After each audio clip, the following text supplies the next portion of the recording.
ही एक वस्तू जरी तुम्ही घरी घेऊन आलात तरी माता लक्ष्मीची कृपा तुमच्यावर कायम राहील. पैसा कधीच कमी पडणार नाही, उलट संपत्ती नक्कीच वाढेल. मित्रांनो, स्वागत आहे तुमच्या आवडत्या कृपासिंधू स्वामी समर्थमध्ये. दिवाळीचा पहिला दिवस, धनत्रयोदशी. अगदी बरोबर.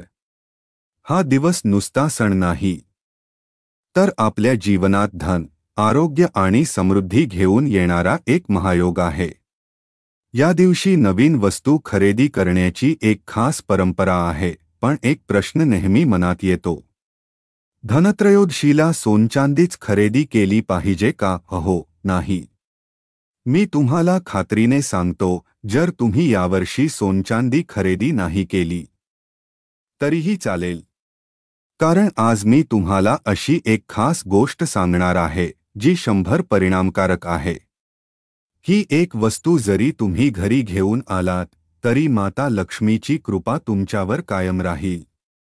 पैसा कधीच कमी पडणार नाही, उलट संपत्ती नक्कीच वाढेल. चला तर मग जाणून घेऊया कोणती आहे ती एक चमत्कारी वस्तू. व्हिडिओ शेवटपर्यंत नक्की बघा आणि जर तुम्ही चॅनलवर नवीन असाल तर सबस्क्राईब करायला विसरू नका. आपण थोडक्यात धनत्रयोदशीचं महत्त्व समजून घेऊ. पुराणांनुसार याच दिवशी समुद्र मंथनातून धन्वंतरी देव प्रकट झाले होते. त्यांच्या हातात अमृत कलश होता. म्हणून हा दिवस आरोग्य आणि समृद्धीचा मानला जातो. याच दिवशी आपण माता लक्ष्मी, भगवान धन्वंतरी आणि कुबेर यांची पूजा करतो. या दिवशी नवीन वस्तू खरेदी करण्यामागे एक श्रद्धा आहे, ती म्हणजे जे काही तुम्ही आज खरेदी कराल त्यात 13 पटीने वाढ होईल. लोक सोनं, चांदी, नवीन भांडी खरेदी करतात. पण मित्रांनो, ही केवळ परंपरा आहे. या सणामागचा मूळ उद्देश आहे आपल्या घरात शुभ आणि सकारात्मक ऊर्जा आणणे. आणि ही ऊर्जा आणण्यासाठी महागड्या वस्तूंची गरज नसते. आता येतोय आपल्या व्हिडिओचा सर्वात महत्त्वाचा भाग. ती एक गोष्ट तुम्ही विचार करत असाल, सोनचांदी नाही तर मग काय? ती वस्तू आहे आणखी काही नाही, ती वस्तू आहे झाडू. होय, नवीन झाडू. तुम्हाला आश्चर्य वाटलं असेल, नाही का? पण मित्रांनो, ज्योतिषशास्त्र आणि धर्मशास्त्रानुसार धनत्रयोदशीच्या दिवशी नवीन झाडू खरेदी करणे हे सोनचांदी खरेदी करण्यापेक्षाही जास्त शुभ मानलं जातं. यामागे 2 महत्त्वाची कारणे आहेत. एक, झाडू म्हणजे माता लक्ष्मीचे रूप. तुम्ही आपल्या संस्कृतीत झाडूला माता लक्ष्मीचे रूप मानले जाते. झाडू आपल्या घरातील दारिद्र्य, नकारात्मकता आणि अस्वच्छता बाहेर काढतो. जिथे स्वच्छता असते तिथे लक्ष्मीचा वास असतो.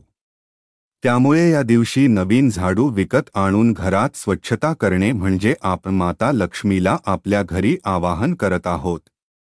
2, गरीब आणि गरजू लोकांना मदत. तुम्ही झाडू खूप स्वस्त असतो. तो खरेदी केल्याने गरीब किंवा लहान विक्रेत्यांना मदत होते. त्यांच्या घरातही दिवाळीची रोषणाई होते. आणि दुसऱ्याला दिलेला आनंद, केलेली मदत तुमच्यासाठी 10 पटीने अधिक शुभ फळ घेऊन येते. यामुळे नवीन झाडू विकत घ्या आणि तुमच्या घरात समृद्धीचे द्वार उघडा. फक्त झाडू आणून उपयोग नाही, तर तो कोणत्या नियम आणि मुहूर्तावर आणायचा हे जाणून घेणं खूप महत्त्वाचं आहे. झाडू खरेदीची वेळ आणि वार. तुम्ही धनत्रयोदशीच्या दिवशी संध्याकाळच्या शुभ मुहूर्तावर किंवा प्रदोष काळात झाडू खरेदी करणे सर्वात उत्तम असते. जर शक्य नसेल तर दिवसभरात कधीही खरेदी करू शकता, पण अमावस्येच्या, लक्ष्मीपूजनाच्या आदल्या दिवशी झाडू वापरण्यास सुरुवात करू नका. 2, झाडू घरात ठेवण्याची पद्धत. तुम्ही झाडू कधीही उभा ठेवू नका. तो नेहमी जमिनीवर आडवा ठेवावा. झाडू नेहमी लोकांच्या नजरेपासून दूर लपवून ठेवा.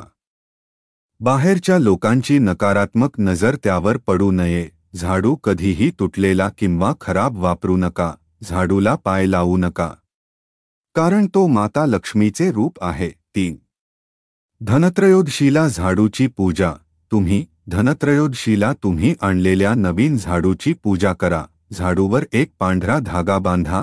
झाडूवर कुंकू आणि हळदीचे लेपन करा. झाडूची छोटीशी पूजा करा आणि मनातल्या मनात माता लक्ष्मीला प्रार्थना करा की माझ्या घरातून दारिद्र्य दूर कर आणि धनधान्य वाढव. झाडू वापरण्यास सुरुवात लक्ष्मीपूजनाच्या दिवशी करा. हा छोटासा उपाय तुमच्या जीवनात मोठे बदल घडवेल हे नक्की. मित्रांनो, झाडूच्या उपायासह आणखी एक सोपा उपाय मी तुम्हाला बोनस टीप म्हणून देणार आहे. बोनस टीप: धने. तुम्ही धनत्रयोदशीच्या दिवशी धने खरेदी करणे अत्यंत शुभ मानले जाते. थोडे धने घ्या आणि ते लाल कपड्यात बांधून आपल्या तिजोरीमध्ये किंवा पैसा ठेवण्याच्या ठिकाणी ठेवा. वर्षभर हे धने तिथे राहू द्या. तर मित्रांनो, आता तुमच्या लक्षात आले असेलच की धनत्रयोदशीला फक्त सोनचांदीच नाही, तर शुद्ध भावनेने केलेली एक छोटीशी खरेदी देखील तुम्हाला अफाट समृद्धी देऊ शकते. या दिवाळीला नवीन झाडू घरी आणा आणि माता लक्ष्मीचे स्वागत करा. तुम्हाला हा माहितीपूर्ण व्हिडिओ कसा वाटला हे कमेंट करून नक्की सांगा. तुमच्या मित्रमैत्रिणींसोबत आणि कुटुंबासोबत हा जादुई उपाय नक्की शेअर करा. पुन्हा भेटूया पुढच्या व्हिडिओमध्ये. तोपर्यंत तुम्हाला आणि तुमच्या कुटुंबाला धनत्रयोदशीच्या खूप खूप शुभेच्छा. शुभलाभ.